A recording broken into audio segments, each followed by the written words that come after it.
have a lifelong goal of being fluent in Italian. Even though I've been studying for a couple of years, I'm still not very good. I think part of this comes from the fact that I learn on an app, which is easy, but I don't actually talk to anybody in Italian. I don't want to screw up. I don't want to be bad at it, so I don't say anything. I know that in order to be fluent at Italian, I have to go through a period where I'm bad at speaking Italian. In order to get over this fear, I had a trip to Rome coming up, and I resolved to challenge myself to only speak Italian on that trip. When I was in Italy a few years ago with my parents, I had just spent 6 months doing Duolingo and thought I was probably pretty good. But when I got to the country, I was afraid to mess up, so I didn't speak it.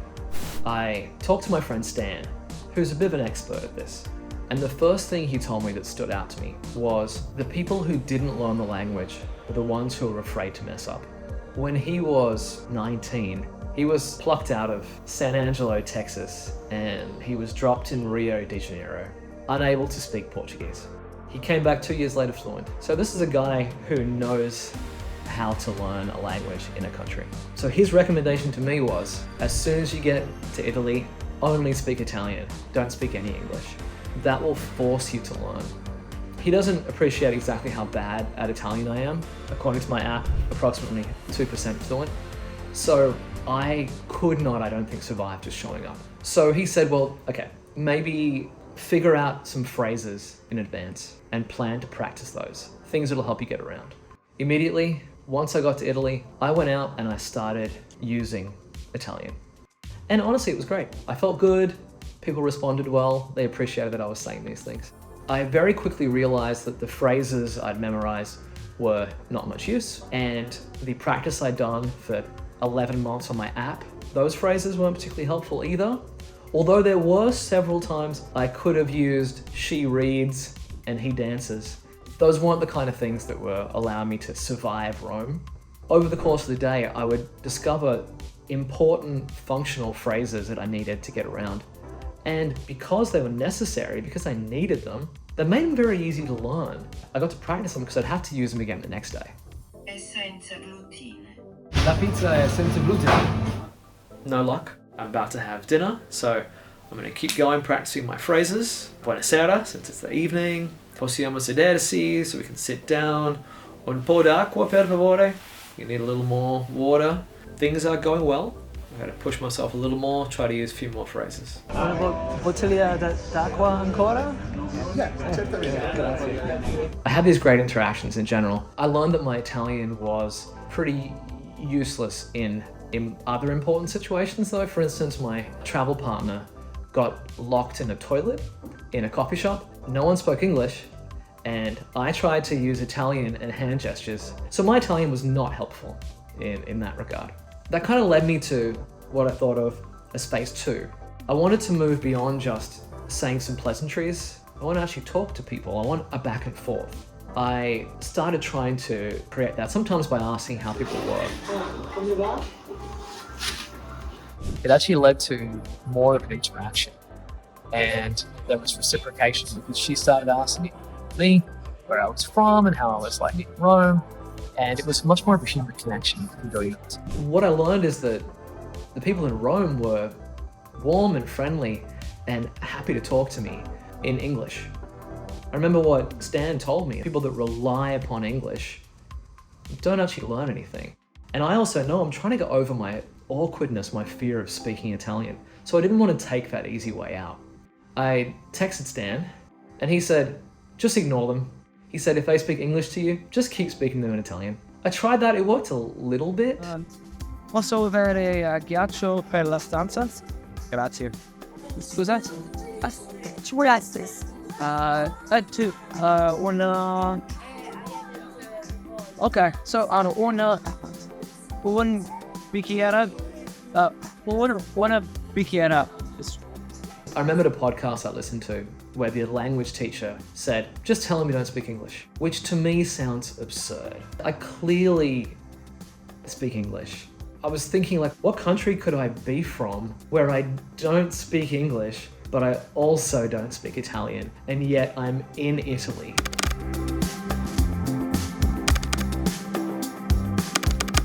The answer is Japan. That's the country most likely to have people that don't speak English or Italian. I went to a restaurant and a very friendly young Italian man spoke to me in English. After I spoke to him in Italian, I said, I don't speak English. And then he said in Italian, oh, you're Italian. I told him I was from Japan and he believed me. And he started asking me about Japan. Like in preparation for what I assumed was a very awkward interaction, I also learned how to say, I'm joking, because there's no way I could lie about being from Japan. We had this great interaction, and in the course of that, I kind of bumped into what is my real solution for how to handle people speaking to me in English. And it turns out it's being authentic. I solved the problem by telling him in Italian, I'm learning Italian, can I speak to you in Italian? And he was very happy to speak to me in Italian. I was now able to get people to speak to me in Italian, which unfortunately led me to the next problem, which was that people were speaking to me in Italian. And I don't understand Italian. I discovered time and time again, like, while I can speak some Italian, I cannot understand it. I was really, really bad at it. And time again, I had no idea what was happening. At first, this was annoying. I kind of felt worse over time. I was doing this because I want to learn to speak the language, to have conversations. I want to connect with people with the language. Realizing that I couldn't understand anybody, that was hard for me. And this really came to a head at dinner one night where the waiter came over. I spoke to him in Italian. I told him that I was trying to learn Italian and could I speak to him in Italian, and he said yes. Then he came back and he said something in Italian to me. I had no idea what he said. And then my travel partner said, "Si," and went off, and I explained that I hadn't understood anything. She said, "Wait, you didn't understand that?" Like, I understood what he was saying. She doesn't speak any Italian. Honestly, that hit me really hard because I've been trying to practice and learn, and somebody that knows no Italian was able to understand an interaction, and I understood nothing. That was really, really discouraging for me. That was kind of the head for me, because I was like, well, why am I doing this? I started wondering like whether I just couldn't learn a language. I've had a lifelong goal, I've never succeeded. Maybe I just couldn't do this. Maybe there was something wrong with my ability to comprehend. And I thought about giving up. I thought, oh, maybe I just stop this challenge and I go back and spend a year trying to focus on listening comprehension, then I come back and try again. I'm aware if this is part of that process, part of that journey of tolerating being bad at something, is there's times where it's disappointing and discouraging. I am, I guess, practicing tolerating that and moving forward, because in order to get good at something, you have to be okay being bad at it. The next morning, I texted Stan for his advice. I'm like people are speaking to me in Italian now, but I can't understand what they're saying. That's when I had a breakthrough, because he told me, oh, no, you're doing this wrong. Like, you're listening wrong. He's like, you don't try to understand the entirety of the thing they're saying. You just try to pick out like a word or two words, and then in the context, figure out what the gist of it is. He's like, when I first got to Brazil, I couldn't speak Portuguese, but I would have these interactions and I would like pick out a word and get a sense based on context of like, oh, this is what they're trying to communicate. I was like trying to understand the whole thing. As soon as I couldn't understand the first few words, I would just like get overwhelmed and freeze, and I was getting nothing, which is interesting because it's the flip of what had happened to me in Italy that previous time. I've been trying to say these full, complete sentences and paragraphs, and because I couldn't do the whole thing, I didn't do anything. And the solution was like, just say a few words. Say a word, say a few words, say a phrase. It's the same thing, but for listening. Listen for a word, listen for a few words, listen for a phrase, get the gist of it. Communication's not this fluid, like, entirety. It's like communicating. So I realized, like, listening-wise, that's what I had to do. That perked me up. And so I went out kind of into this next phase, and it started working. I would interact with people, and I would understand almost nothing, but I would understand a word here and a word there, and contextually and with hand gestures, I kind of get it. I needed to get some face cream, and I was communicating in Italian. She didn't speak English. I noticed that like I was a little bit nervous, but she didn't seem to care that I couldn't understand her. So she wasn't mad, she wasn't like annoyed, and we still managed to accomplish the task, so it was kind of fine. So I got the message, and then I went out and just engaged with a ton of people. Asked for directions, asked for recommendations. Scusa, c'è un buon caffetteria qui vicino? Caffettiera si chiama. Tiera? Sì. Ok, sì. Sta alle spalle di questo palazzo praticamente. I found it, I think. I was able to kind of do what I was trying to do. And it was going so well that I started having some fun with it. I asked this one old guy, I pointed out a tiny little pathetic fountain by the bus, and I asked him if that was the world famous Trevi fountain, and he looked at me like I was an idiot, and he was like, "Oh, you beautiful fool," and he like explained to me, "No, the Trevi fountain is over there."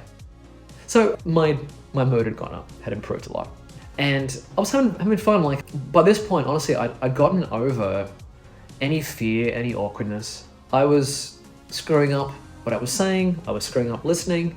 I'd done it enough now, and people were so nice uniformly. I wasn't stressed about it anymore. It was kind of easy. I was accepting screwing up. And just across the board, people were excited that I was trying to learn Italian, which I get, you know, like I was making those mistakes trying to learn Italian. Meanwhile, I'm sure everybody else wasn't even trying. I was able to understand sometimes when they said things back to me. And I'll clarify, it's not like all of a sudden I understood long sentences. It's that all of a sudden I would understand a word here and a word there, but in a way that allowed me to understand the point of what they were saying. I understood directions, which I had memorized, so that's good. I also understood when someone said the word receipt. In the context, I understood, oh, they were asking if I wanted a receipt, and I was able to say no. I used my friend Stan's technique a few times when somebody did talk to me in English. I just kept going in Italian, and they just kept going in Italian. So that succeeded. All this led up to the end of the trip that was my day of speaking no English and trying to survive, doing all my tourist stuff entirely in Italian. And when I got there, it was easy. I could do it. I didn't understand everything, I didn't know the words for everything, but I was able to communicate and have a normal day getting all my tasks done. I got my food, I got gelato, I got my coffee, all this stuff, it was fine. So it wasn't until I got back to the US that I realized the biggest change that had happened. People asked me, how's the trip? It's Italian. And I told them I'm no more fluent than I was before I left. My time's barely any better. But I realized that something far more important had happened, which was that I've come to learn sort of a secret about failure that I didn't know before, and I'm going to take with me. It came back to what Stan told me at the very beginning, where he said that the people who don't learn the language are the ones who are afraid to mess up. And at the time when he said that, I'm like, yeah, I know that. Like, I'm a psychologist and I specialize in anxiety. And I assumed what that meant was that if you don't accept that you're going to mess up, you won't try, and therefore you won't practice and get better. But I realized that the truth's a lot deeper than that. I realized that failure itself is the teacher. I realized that failure showed me how to improve and where to improve. So if you think back on all the experiences that I had, I showed up at first with these phrases that I thought would get me through and with some app learning I'd done. But that didn't do anything for me. I had to learn by being in situations where I failed, where I didn't know what to say, in order to learn what was important. And once I learned that, I was able to then succeed in those situations. I also didn't know that Italians wouldn't want to speak Italian. I hadn't prepared for that. And I had to learn by failing to strike up conversations in Italian how to make it happen. In that third phase, I discovered that I couldn't understand. And it wasn't until I got to that point that I realized I have to listen in a different way. I have to have a different system for comprehending. And so each step along the way, I didn't know that's what I needed to learn. I didn't know what I didn't know. Failure itself was the teacher. Failure showed me where to go, showed me what to do. And each time I took a leap forward. If I had just stuck to apps and not gone out talking to people, not failed a bunch of times, I wouldn't have made those leaps. So the lesson that I'm going to take with me in the future is when I go to do something that's difficult and there's a part of me, a voice that says, you're going to fail. I now know there's another part of me that's going to say, yes, and it'll hurt, but failure is my friend. It's going to show me what to do to improve. Adesso è il tempo per la festa. That's pretty close, right? Now is the time for the party. That's how my Italian works, is with the words that I know, I can figure out a sort of garbled way that gets the message across. So I don't know how to say, it's time to celebrate, but I know how to say, now is the time for the party. Oh no.